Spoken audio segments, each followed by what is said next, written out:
మనమందరం కూడా దేవుని యొక్క సన్నిధానంలో ఇట కూడుకోవటం చాలా సంతోషం. హల్లెలూయా. మొదటి రాజుల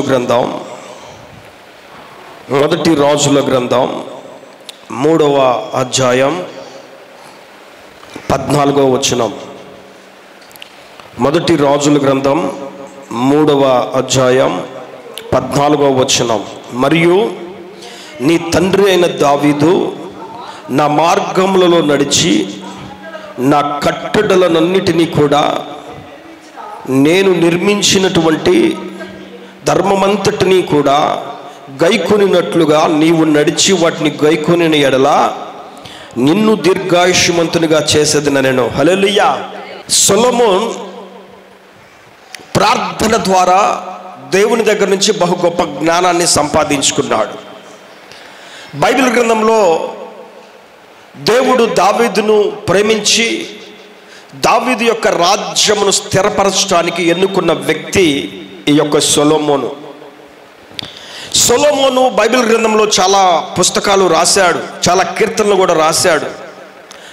సామెతల గ్రంథం, పరమగీతాలు, ప్రసంగి, అలాగే కొన్ని కీర్తనల్లో కొన్ని ఆయన రాసి ఎన్నో విధాలుగా దేవుని నామాన్ని మహిమపరిచాడు.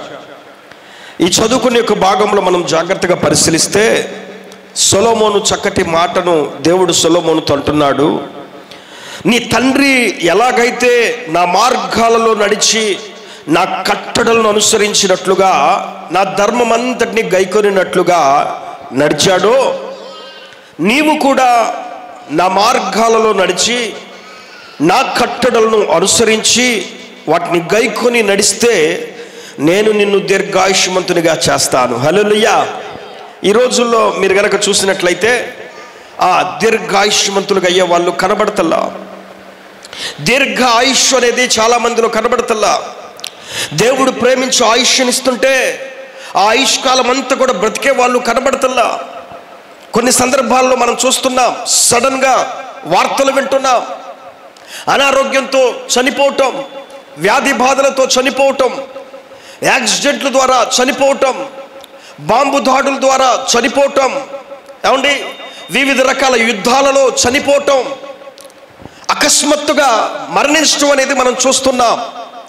ఇక్కడ వాక్య భాగం చెబుతుంది ఏంటంటే, మీరు గనుక నా కట్టడలను అనుసరించి నా ఆజ్ఞలను గైకొని వాటి ప్రకారంగా మీరు గనుక నడవగలిగితే నేను మీకు దీర్ఘాయుష్యునిస్తాను. హల్లెలూయా. దీర్ఘాయుష్యును పొందుకోవటానికి నేటి దినాల్లో చాలామంది ఎన్నో రకాల ప్రయత్నాలు చేస్తున్నారు. ఎక్సర్సైజ్ చేసే వాళ్ళు ఉన్నారు, ఏమండి ఉదయాన్నే లేచి జిమ్కి వెళ్ళి బాగా ప్రయోగశాలలో సాధన చేసే వాళ్ళు చాలామంది ఉన్నారు. అలాగనే మంచి విటమిన్స్ కలిగినటువంటి ఫుడ్ తినేవాళ్ళు, న్యూట్రిషన్స్ ఇచ్చేటువంటి ఫుడ్ తినేవాళ్ళు కొంతమంది ఉన్నారు. అలాగనే అన్ని రకాల ఆహార పదార్థాలు, చక్కటి ఆహారాన్ని సమకూర్చుకొని ఆరోగ్యవంతమైన ఆహారం తినేవాళ్ళు మనం చూస్తున్నాం. ఆరోగ్యం కాపాడుకోవటం కోసం, లాంగ్ లైఫ్ జీవించడం కోసం, దీర్ఘాయుష్మంతులుగా ఉండటం కోసం అనేక మంది అనేక రకాల ప్రయత్నాలు చేస్తున్నట్టుగా మనం చూస్తున్నాం మన కళ్ళ ముందు. అయితే ఇవేవి చేసినా ప్రయోజనం లేదు. ఇవన్నీ చేసినా కూడా ప్రయోజనం లేని పరిస్థితి అవుతుంది. ఎప్పుడు ఎలా ఉండిద్దో మనిషి జీవితం ఎవరికి అర్థం కావట్లా. ఇక్కడ వాక్య భాగం చెప్తుంది, జీవం కలిగిన దేవుడు చెప్తున్నాడు, మీ పితరులు నడిచినట్లుగా, మీ పూర్వీకులు నడిచినట్లుగా నా త్రోవలో నడిచి నా ఆజ్ఞలను గైకొని నా ధర్మమంతటిని పాటించగలిగితే, నా యొక్క కట్టడలను అనుసరించి నడుచుకోగలిగితే నేను మిమ్మల్ని దీర్ఘాయుష్మంతులుగా చేస్తాను. హల్లెలూయా. హల్లెలూయా. ఈ రోజున దేవుడు ప్రతి ఒక్కరిని దీర్ఘాయుష్మంతులుగా చేయనుగాక. ఆమేన్. ఆ బైబిల్ గ్రంథంలో దేవుడు ఇచ్చిన ఆయుష్ అంతటిని అబ్రహాము జీవించాడు. మంచి మాట ఉంది అబ్రహాం గురించి. అబ్రహాము మంచి ముసలితనమందు వృద్ధాప్యమందు పాతి పెట్టబడెను అని మాట ఉండేది బైబిల్లో. ఆయన తన ఆయుష్కాలం అంతా కూడా దేవుడిచ్చిన దీర్ఘాయుష్నంతటిని కూడా సాధించి ఆయన మృతి పొంది లోకాన్ని విడిచిపెట్టి వెళ్ళిపోయాడు. ఆదాము 930 సంవత్సరాలు దేవుడిచ్చిన ఆయుష్నంతటిని ఉపయోగించుకొని బ్రతికి ఆ దీర్ఘాయుష్ కాలం అంతా కూడా అనుభవించి ఆయన చనిపోయాడు. బైబిల్ గ్రంథంలో దేవుడు ఒక్కొక్క మనిషికి ఇచ్చిన ఆయుష్కాలం అంతటినీ కూడా వాళ్ళు ఏమంటే చక్కగా అనుభవించి దేవుని కట్టడలను, దేవుని నీతి న్యాయములను, ధర్మములను అనుసరించి నడిచి వారందరూ కూడా కాలం చేసి వెళ్ళిపోయినట్లుగా బైబిల్లో చూస్తున్నాం. ఈ రోజున దేవుడు అదే మనకి చెప్తున్నాడు. ఏంటంటే వారు నడిచినట్లుగా మీరు కూడా నడిస్తే, నా ఆజ్ఞలను, నా కట్టడలను మీరు అనుసరించి నడిచినట్లయితే నేను కూడా మిమ్మల్ని కూడా నేను దీర్ఘాయుష్మంతులుగా చేస్తా. హల్లెలూయా.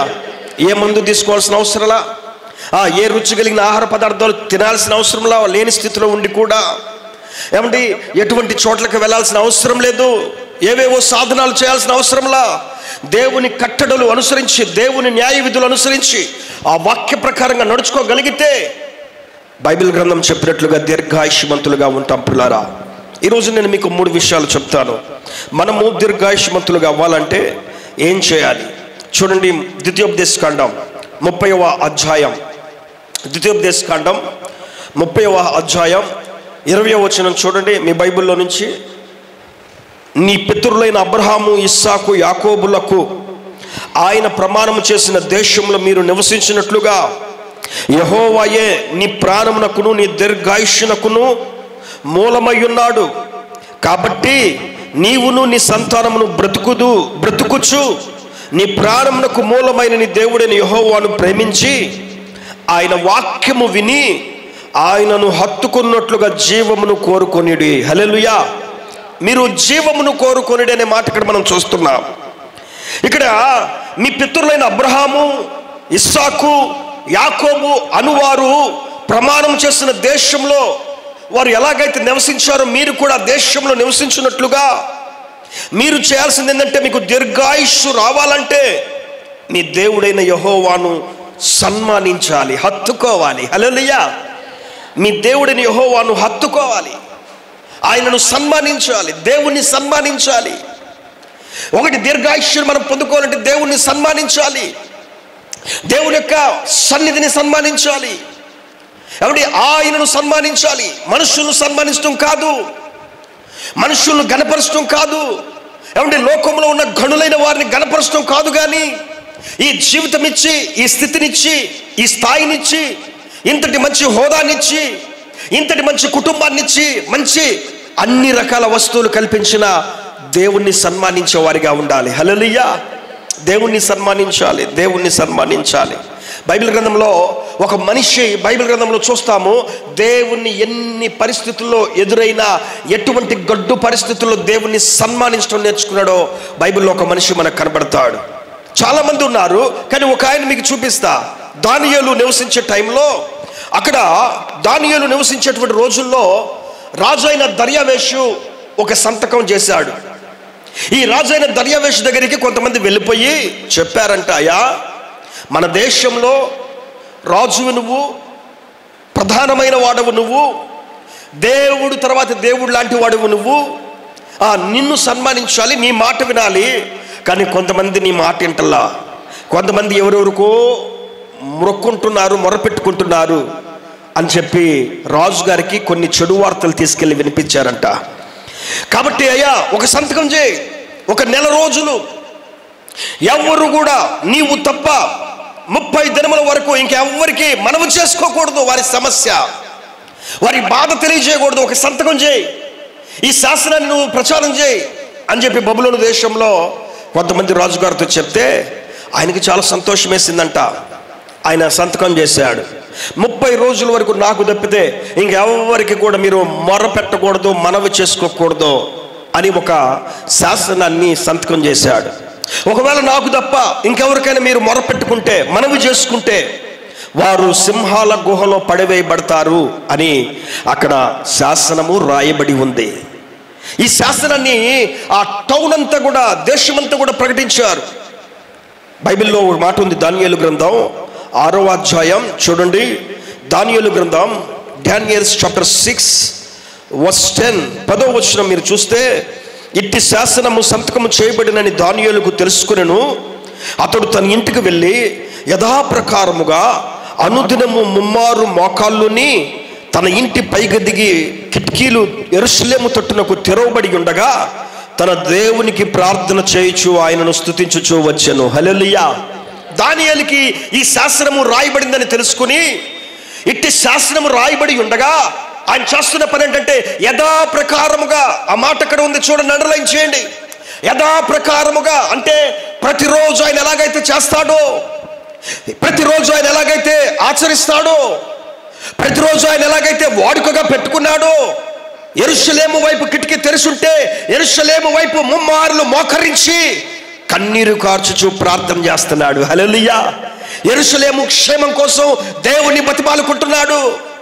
యెరూషలేము పునాదులు మరలా కట్టబడాలని, యెరూషలేము పడిపోయిన ప్రాకారంలో మరలా కట్టబడాలని, యెరూషలేములో పాడైపోయిన వీధులు మరలా పైకి లెగవాలి, బాగు చేయబడాలని ముమ్మార్లు యెరూషలేము వైపు తిరిగి దానియేలు ప్రార్థన చేస్తున్నాడు. తన స్నేహితులతో ప్రార్థన చేయిస్తున్నాడు. ఏది ఇట్టి శాస్త్రము రాయబడి ఉండగా కూడా యథాప్రకారముగా ఈ రోజున చూడండి దేవుని ఎలా సన్మానిస్తున్నాడో. ఒక చట్టం వచ్చింది, ఒక ఆజ్ఞ బయలుదేరి వచ్చింది. ఆజ్ఞ బయలుదేరి రాగా, చట్టము బయలుదేరి రాగా ఈయన ఆగిపోకుండా ఈయన చేస్తున్న పని ఏంటంటే ప్రార్థన చేస్తున్నాడు మానకుండా. యథాప్రకారముగా సన్మానించడం కావాలి. మొదట నేను రాజును కాదు, మొదట నేను బయట వ్యక్తులు కాదు సన్మానించేది, రాజు ఆజ్ఞను కాదు సన్మానించేది, నా దేవుని నేను సన్మానించాలి. హల్లెలూయా. జీవము కలిగిన దేవుని సన్మానించాలి, నా ప్రభువుని నేను సన్మానించాలి, నా దేవునికి నేను ప్రార్థన చేయాలి. ఇది నా వాడుక, ఇది నా యథాప్రకారము, నా daily life, it's my routine life. ఇది నా అనుదిన దైనందిన జీవితం, ఇది నా రొటీన్ లైఫ్, ఇది నా అనుదిన జీవితం. కాబట్టి నా దేవునికి నేను మొరపెట్టుకోవాలి. దర్యావేష శాస్త్రం నాకు అనవసరం, రాజు యొక్క శాస్త్రం పక్కన పెట్టేశాడు. దేవుని సన్మానిస్తూ నేర్చుకున్నాడు దానియేలు. అందుకే బబులోను దేశంలో ప్రధానమంత్రిగా వెలుగొందాడంటే, బబులోను దేశంలో ఆ స్థాయిలో ఉన్నాడంటే, బబులోను దేశంలో ఆ స్థితిని పొందుకున్నాడంటే 4 రాజులు పైగా ఆయన అక్కడ ఉండి వారికి చేతి క్రింద సహకుడుగా, ఆ అధిపతిగా ఉండి నడిపించాడు ఆ దేశాన్ని. అంటే కారణం దేవుణ్ణి సన్మానించాడు. హల్లెలూయా. దేవుణ్ణి సన్మానించాడు. అందుకే దేవుడు అతన్ని హత్తుకొని పైకి తీసుకొని వచ్చాడు. అడుగడుగున అతన్ని పైకి తీసుకొస్తా ఉన్నాడు. రాజుగారికి తెలిసింది ప్రార్థన చేస్తున్నాడని వాళ్ళు వెళ్ళి చెప్పారు. అతన్ని పట్టుకొని సింహాల గుహలో వేయించాడు రాజుగారు. ఆయనకి ఒక గొప్ప ప్రేమ దానియేలు మీద. కానీ ఏం చేస్తాం, శాస్త్రం మీరాడు కాబట్టి ఆ యొక్క సింహాల గుహలో వేస్తే ఉదయాన్నే పరిగెత్తుకుంటూ వెళ్ళిపోయి, ఆయన అరుణోదయమునే వెళ్ళిపోయి ఆ సింహాల బోన్ దగ్గరికి వెళ్ళిపోయి రాజుగారు అంటున్నాడు, జీవము గల దేవుని సేవకుడైన దానియేలు నీవు క్షేమమా అని అంటున్నాడు. హల్లెలూయా. హల్లెలూయా. ఒక అన్యుడు అంటున్నాడండి, జీవము కలిగిన దేవుని సేవకుడైన దానియేలు నువ్వు క్షేమంగా ఉన్నావా? అయ్యో నేను పొరపాటున శాస్త్రం పెట్టాను, శాస్త్రం వల్ల నేను ఇట్లాగా రాశాను, కొంతమంది చెప్పుడు మాటల వల్ల నేను ఇలాగ చేయాల్సి వచ్చింది. మంచి మిత్రుడువు, మంచి స్నేహితుడువు, నువ్వు క్షేమమేనా? రాజుగారు ఏదండి ఆ యొక్క చెరసాల్లోనికి సింహాల బోన్లో దగ్గరికి వచ్చి ఆయన మాట్లాడుతున్నటువంటి మాట. అసలు వాళ్ళ డైలీ జీవితంలో కొంతమంది రాజులు చెరసాల చూడరు. ఏమంటే అలాంటి సింహాల బోన్లు, అలాంటి సీక్రెట్ ప్లేసులు కొంతమంది చూడరు. వారి పరిపాలన జీవిత కాలాలలో అటువైపుగా కనీసం వాళ్ళు వెళ్ళరు. అలాంటి స్థితి కలిగినటువంటి రాజుగారు ఆయన పరిగెత్తుకుంటూ వెళ్ళిపోయి అడుగుతున్న మాట, నా సేవకుడు, నా స్నేహితుడు, జీవము కలిగిన దేవుని ఆరాధించే ఆరాధికుడు దానియేలు నువ్వు క్షేమమేనా అంటున్నాడు. హల్లెలూయా. నేను క్షేమమే అని లోపల నుంచి స్వరం వినబడుతుందంట. హల్లెలూయా. దేవుడు సింహాల నోళ్లను మూయించాడు. పిల్లారా, ఒక వ్యక్తి దేవుని సన్మానించినప్పుడు, ఒక వ్యక్తి దేవుణ్ణి ఘనపరిచినప్పుడు, ఒక వ్యక్తి ఎటువంటి పరిస్థితులు తన చుట్టూ ఉన్నా, ఎటువంటి ప్రమాదం తన చుట్టూ పొంచి ఉన్నా, ఎలాంటి పరిస్థితులు అతను చిక్కుని ఉన్నా, ఎలాంటి ఇబ్బందులు అతనిలోనికి వచ్చినా, అతని మ్రెంగుతున్నాయని తెలిసినా, ఆ పరిస్థితిలో అతన్ని దేవుని సన్మానిస్తూ మాత్రమే నేర్చుకోబట్టి, ఆ పరిస్థితుల్లో అతను దేవుని వైపు మాత్రమే తిరగడం నేర్చుకోబట్టి, దేవుని సన్మానించిన వ్యక్తిని దేవుడు ఘనపరుస్తున్నాడు, దేవుడు తప్పిస్తున్నాడు, దేవుడు ఆదుకుంటున్నాడు. 91వ కీర్తనలో అనుకుంటా మంచి మాట ఉంటుంది, అతడు నా నామము నెరిగిన వాడు గనుక నేను అతన్ని తప్పించదను. హల్లెలూయా. దేవుడు తప్పిస్తాడు, ఎందుకంటే దేవుని నామాన్ని ఎరిగిన వాళ్ళం కాబట్టి. ఆ నామం శక్తి కలిగిన నామం, ఆ నామము బలమైనటువంటి నామం, ఆ నామము చాలా ఉన్నతమైన నామం. అదే ఆ దేవాలయంలో, శృంగారముల దేవాలయం దగ్గర పేతురు యోహాను గారు ఎక్కి వెళ్తూ ఆ కుంటివాడితో చెప్తున్నటువంటి మాట, మాకు కలిగిందే మేము ఇచ్చుచున్నాము. మేము కలిగి ఉన్నది ఏంటి తెలుసా? జీవము కలిగిన దేవుని నామము, నజరేయుడైన యేసు నామములో నువ్వు లేచి నడువు. హల్లెలూయా. వెండి బంగారాలు మా దగ్గర లేవు, భోగభాగ్యాలు మా దగ్గర లేవు, కానీ మాకు ఒకటి కలిగి ఉన్నాం. మేమేం కలిగి ఉన్నామంటే ప్రభు అయిన యేసు నామాన్ని కలిగి ఉన్నాం. ఆ యేసు నామములో నువ్వు లేచి నడువు, నువ్వు లేచి నడువు. దేవుణ్ణి సన్మానించాలి. ఎలాంటి పరిస్థితుల్లోనైనా సరే ఆయన్ని సన్మానించాలి. ఆయన్ని సన్మానించినప్పుడు, ఆయనను తెలుసుకుని ఉన్నప్పుడు, ఆయన శక్తిని గ్రహించినప్పుడు ఆయన ఆ పరిస్థితులను, ఆ ప్రమాదాలను తప్పించేవాడై ఉన్నాడు. హల్లెలూయా. ఆయన తప్పిస్తాడు, ఆయన తప్పిస్తాడు. కాబట్టి పిల్లరా, మనము దేవుణ్ణి సన్మానించాలి, దేవుణ్ణి గౌరవించాలి, దేవుణ్ణి సన్మానించాలి. నీకు దీర్ఘాయుష్యు రావాలంటే ఇందాక చదువుకున్నా, నీ దేవుణ్ణి సన్మానించు, హత్తుకొనుము, అప్పుడు నువ్వు భూమి మీద దీర్ఘాయుష్యవంతుడు మగుదు. హల్లెలూయా.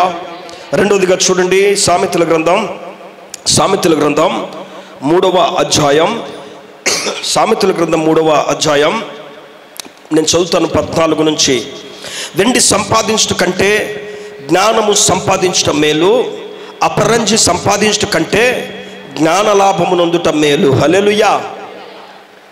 ఈ మాటల గురించి అక్కడ ఉండేది, పగడముల కంటే అది అతి ప్రియమైనది, నీ ఇష్ట వస్తువులన్నీ దానితో సమానములు కావు. దాని కుడి చేతిలో దీర్ఘాయువును, దాని ఎడమ చేతిలో ధనఘనతలను ఉన్నవి. హల్లెలూయా. జ్ఞానమును సంపాదించుకుంటే లేదా జ్ఞానాన్ని సన్మానించగలిగితే నీకు దీర్ఘాయుష్యు వస్తుంది. హల్లెలూయా. జ్ఞానం కలిగి నడుచుకోవాలి, జ్ఞానాన్ని సన్మానించాలి, జ్ఞానమును సంపాదించుకోవాలి, సన్మానించాలి జ్ఞానాన్ని. పుట్టినప్పుడు బిడ్డని తప్పటడుగు లేచిన తర్వాత తల్లిదండ్రులు కొన్ని నేర్పిస్తారు, వాళ్ళకి కొన్ని మాటలు నేర్పిస్తారు.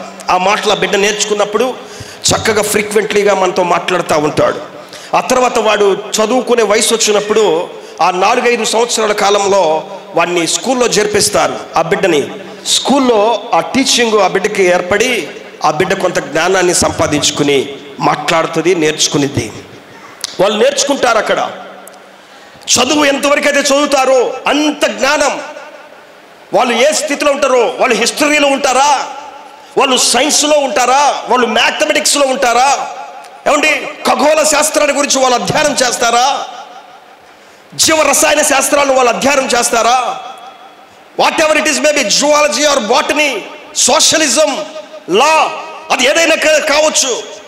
ఏదైతే వాళ్ళు ఆ జ్ఞానాన్ని పొందుకోవాలని చెప్పి ఆశపడతారో ఆ రంగంలో వాళ్ళు జ్ఞానాన్ని సన్మానించినంత వరకు ఆ జ్ఞానము వాళ్ళకి వస్తుంది. హల్లెలూయా. చదువు అనేది నేర్చుకున్నప్పుడు ఆ చదువు నేర్పించేది నువ్వు ఇలా బతకాలి, నువ్వు ఇలా నడవాలి, నువ్వు ఇలా జీవించాలి, నువ్వు ఇలాగన కూర్చోవాలి, నువ్వు ఇలాగన కష్టపడాలి, నువ్వు ఇది చదవాలి, నువ్వు ఇది ఇలాగ పనిచేయాలి, నువ్వు ఇది నేర్చుకోవాలి, నువ్వు ఈ స్థితిలోనికి రావాలి, జ్ఞానాన్ని సంపాదించాలండి. బైబిల్లో దాన్ని కుడి చేతిలో దీర్ఘాయువు ఉందంట, ఎడమ చేతిలో ధనఘనతలు ఉన్నవి. హల్లెలూయా. చదువుకున్న వారు పాడైపోయినట్లుగా బైబిల్లో మనం ఎక్కడ చూడము. మన సొసైటీలో మనం చూడం. చదువు విద్య నేర్చుకున్న వాళ్ళు ఏ విద్యనైతే నేర్చుకున్నారో ఆ విద్య వారిని పోషిస్తుంది, ఆ విద్య వారికి ఒక మంచి స్థాయిని ఇస్తుంది. ఆ విద్యలో ఒక సైడు ధనఘనతలు ఉంటే ఇంకొక సైడు దీర్ఘాయుష్యం ఉన్నది. హల్లెలూయా. దీర్ఘాయుష్యును పొందుకుంటారు. అందుకే మీ పిల్లలందరినీ చక్కగా మంచి చదువులు చదివియండి అని అంటాను. బైబిల్లో ఇస్సాకుని గురించి ఒక మాట ఉండిద్ది. సాయంకాలం అందు ధ్యానించడానికి ఇస్సాకు పొలంలోనికి వెళ్తాడు. హల్లెలూయా. అది రిబ్కమ్మ వచ్చే వేళ రిబ్కాని ఎలియాజరు ఒంటి మీద ఎక్కించుకొని తీసుకుని వస్తున్నప్పుడు ఆమె దూరం నుంచి చూసిద్ది. ఆయన ఎవరు, ఆ పొలంలో ధ్యానించడానికి వెళ్తున్నాడు ఎవరు అని అంటే, అమ్మా ఆయనే ఇస్సాకు, నీ కాబోయే భర్త. సాయంకాలం అయింది కదా, ఆయన ప్రతి సాయంకాలము ధ్యానిస్తాడు. హల్లెలూయా. ధ్యానం చేయడానికి వెళ్తాడు, దేవుని ధ్యానం చేయడానికి వెళ్తున్నాడు. పిల్లలారా, బైబిల్లో ఒక మంచి మాట ఉంది. ఏంటో తెలుసా? మోషే భక్తుడు అపోస్తుల కార్యములు 7వ అధ్యాయం 22వ వచనంలో మోషే ఐగుప్తీయుల సకల విద్యలను అభ్యసించి మాటల యందును కార్యముల యందును ప్రవీణుడై ఉన్నాడు. హల్లెలూయా. సకల విద్యలు, whatever it is maybe, how many languages are there, అక్కడ ఎన్ని భాషలు ఉన్నవో సకల విద్యలు, విలు విద్య కావచ్చు, కత్తి విద్య కావచ్చు, డాలు విద్య కావచ్చు, ఏమండి అన్ని రంగాల విద్యలు నేర్చుకొని సకల విద్యలలో ప్రావీణ్యతను సంపాదించుకొని మాటల యందును కార్యముల యందును చాలా గొప్ప ప్రావీణ్యతను సంపాదించుకున్నాడు మోషే. జ్ఞానాన్ని సంపాదించుకున్నాడు మోషే. అయితే బైబిల్ చెప్తుంది జ్ఞానాన్ని సన్మానించాలి. ఏ జ్ఞానం అంటే ఈ లోక జ్ఞానాన్ని మాత్రమే కాదు, కానీ బైబిల్లో ఇంకొక జ్ఞానం ఉంది, అది మహోన్నతుని విద్య. హల్లెలూయా. ఆ విద్య గురించి సంఖ్యాకాండం నంబర్స్ చాప్టర్ 24:16, సంఖ్యాకాండం 24వ అధ్యాయం 16వ వచనంలో దేవవాక్కులను వినిన వార్త, మహోన్నతుని విద్య నెరిగిన వాని వార్త. హల్లెలూయా. అక్కడ చూడండి, మహోన్నతుని విద్య. ఈ లోక జ్ఞానం మాత్రమే కాదు మనిషికి కావాల్సింది, ఈ లోక జ్ఞానం మాత్రమే కాదు మనకు కావాల్సింది, పరలోకంలో ఉన్న మహోన్నతుడి విద్య కూడా మనం నేర్చుకోవాలి. హల్లెలూయా. ఈ బైబిల్ విద్య నేర్చుకోవాలి. ఇది మహోన్నతుని విద్య, ఇది పరలోకం నుంచి వచ్చిన విద్య, ఇది మనుషుల చేత రాయబడిందని అనుకుంటున్నాం. కాదు కాదు పిల్లారా, పరిశుద్ధాత్మ చేత 40 మంది కంటే పైగా ఉన్న వ్యక్తుల చేత ఆయా దేశాలలో ఆయా ప్రాంతాలలో వాళ్ళు ఎక్కడెక్కడో దూర దూర ప్రాంతాల్లో ఉంటే వాళ్ళ చేత లిఖించబడి, పరిశుద్ధాత్మ ప్రేరణ చేత లిఖించబడి, ప్రేరణ చేత రాయించబడినటువంటి వాక్యం ఇది. పరిశుద్ధాత్మ ప్రేరణతో నిర్ణయించబడిన వాక్యం ఇది. కాబట్టి ఇది మహోన్నతుని విద్య. It is a very valuable, చాలా విలువైనటువంటి విద్య. ఇది చాలా ఉన్నతమైన విద్య. ఇది మహోన్నతుని విద్య అంటే లోకంలో ఉన్న విద్యలన్నిటికంటే ఉన్నతమైన విద్య. హల్లెలూయా. ఈ లోక జ్ఞానం ఎలాగైతే మనిషికి కావాలో దైవ జ్ఞానం కూడా కావాలి మనిషికి, దేవుని జ్ఞానం కావాలి మనిషికి. బైబిల్ ఇంకో చోట ఉంటుంది, ఈ లోక జ్ఞానం మనిషిని వెర్రివాణ్ణి చేసిద్ది, కానీ దైవ జ్ఞానం మనిషిని మనిషిగా చేసిద్ది. హల్లెలూయా. మనిషిని ఉన్నతుడిగా చేసిద్ది, దేవుని యొక్క కృపావరాలను పొందుకునేటట్టుగా చేసిద్ది ఆ విద్య, దేవుని యొక్క సన్నిధిని చూసే తట్టుగా చేసింది ఆ విద్య. పామరులు పండితులుగా చేసింది, ఏమంటే గొర్రెల కాపరులను పండితులుగా చేసింది ఈ విద్య. ఏమంటే ఆ జాలరులను పరలోకంలో ఉన్న పట్టణాలను చూసేటట్టుగా చేసింది ఈ యొక్క మహోన్నతుని విద్య. దేవునితో నడవబట్టి, దేవుని వైపు చూడబట్టి పరలోక పట్టణాన్ని చూసే అనుభవాన్ని ఇచ్చింది మహోన్నతుని విద్య. హల్లెలూయా. కాబట్టి జ్ఞానాన్ని సన్మానించండి, జ్ఞానాన్ని ప్రేమించండి, జ్ఞానాన్ని మీరు ఎదుర్కోండి, జ్ఞానాన్ని మీరు స్వాధీనం చేసుకోండి.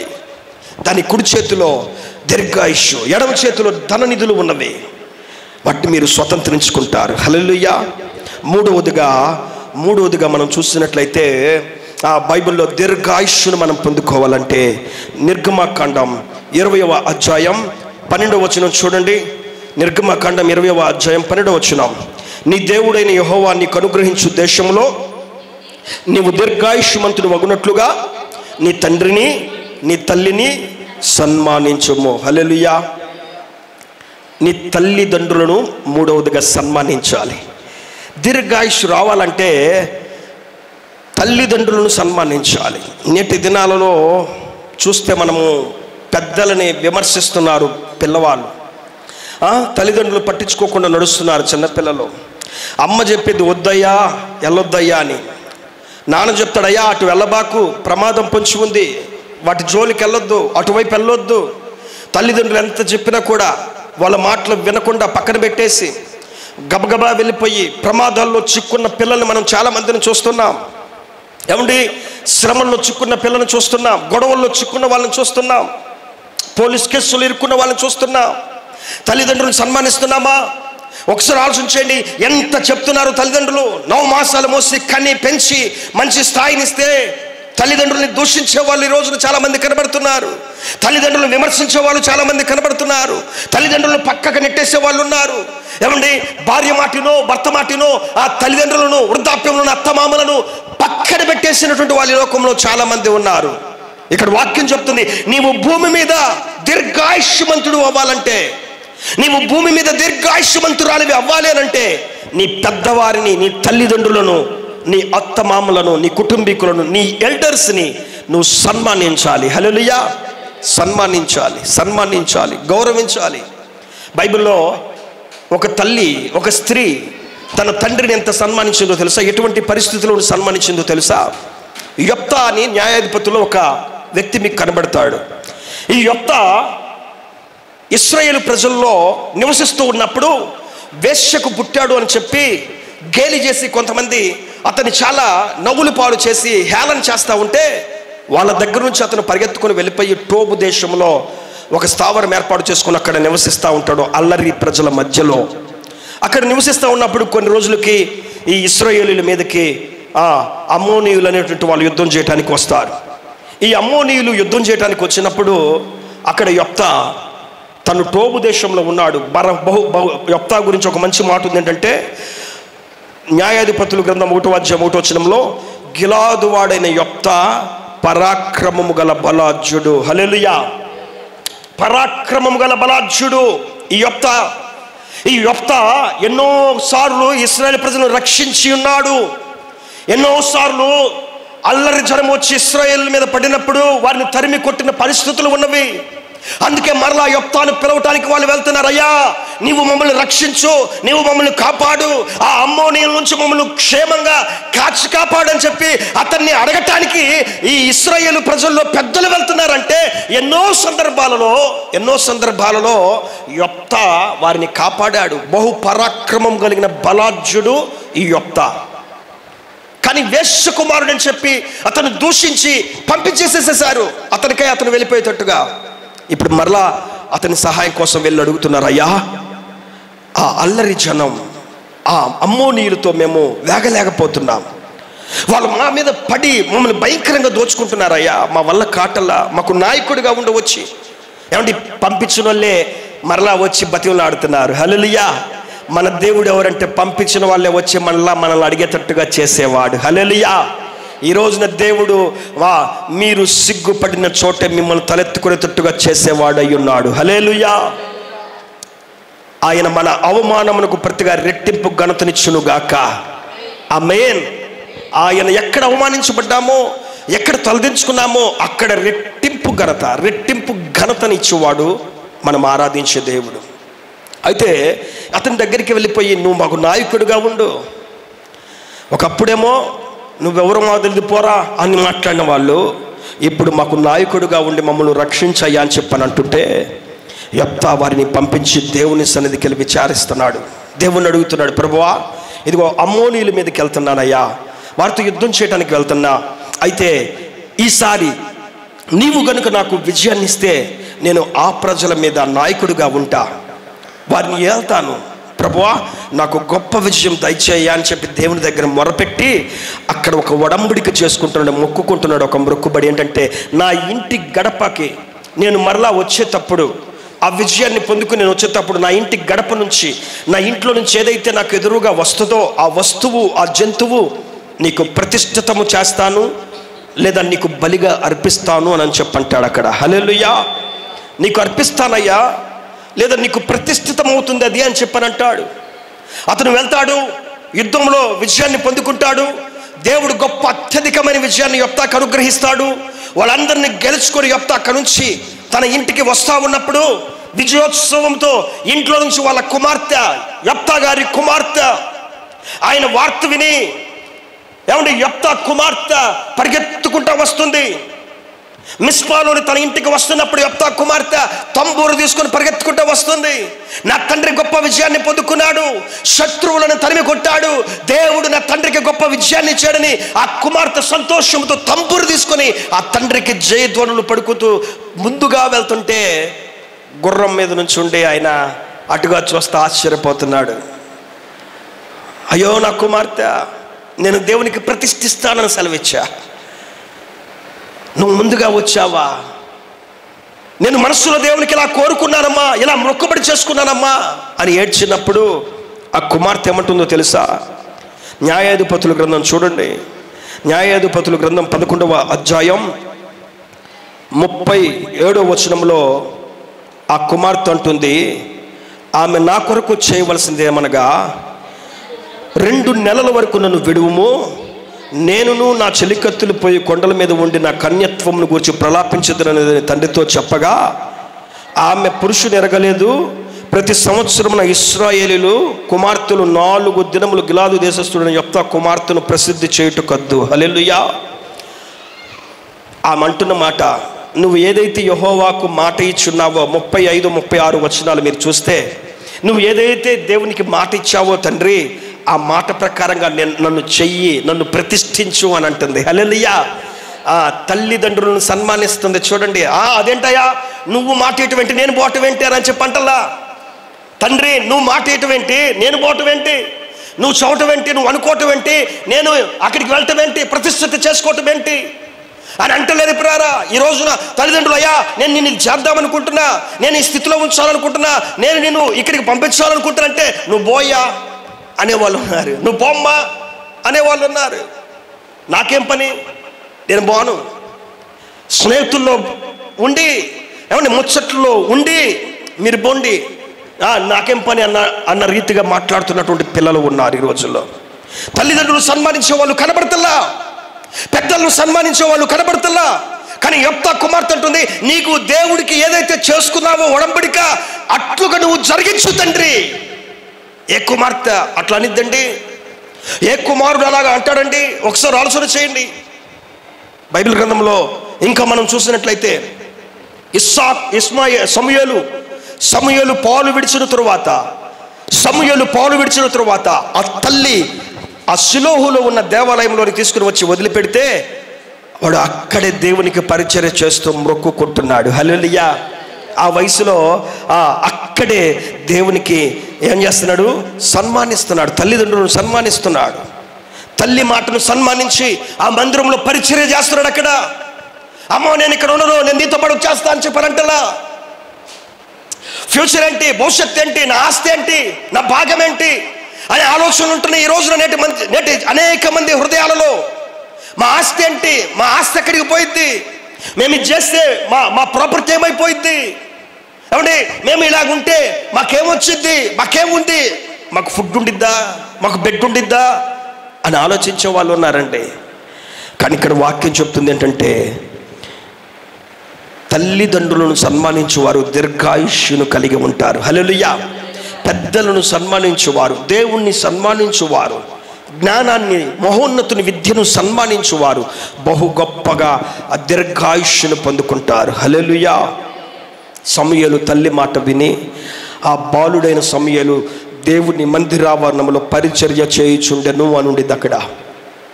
1 సమూయేలు గ్రంథం 2వ అధ్యాయంలో పరిచర్య చేస్తున్నాడు అక్కడ. ఈ రోజున పిల్లరా, తల్లి తండ్రి మాట వినే బిడ్డలుగా ఉండాలి. ఏ వ్యక్తి అయితే తల్లిదండ్రుల మాట వింటారో వారు చెప్పినట్లుగా నడిచినప్పుడు వారిలో గొప్ప అనుభవం ఏర్పడిద్ది. వారికి తెలుసు కాబట్టి చెప్తారు మనకి.